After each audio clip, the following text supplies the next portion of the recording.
26 April স্থানীয় students health হোমে ত্রিপুরা সরকারি কর্মচারী ফেডারেশনের চতুর্থ ত্রিবার্ষিক প্রতিনিধি ভিত্তিক সম্মেলন অনুষ্ঠিত হবে।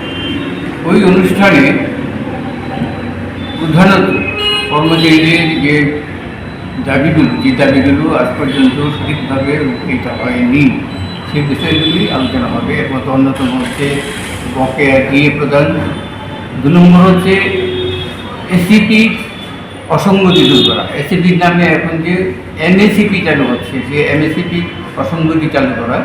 অসঙ্গতি দূর করে। কারণ এমএসিপির পরে দেখা গেছে একজন কর্মচারী যেই পদে চাকরিতে ঢুকবেন উনি যদি প্রমোশন না পান তাহলে তাকে ওই পদে তাকে অবসরে যেতে হবে।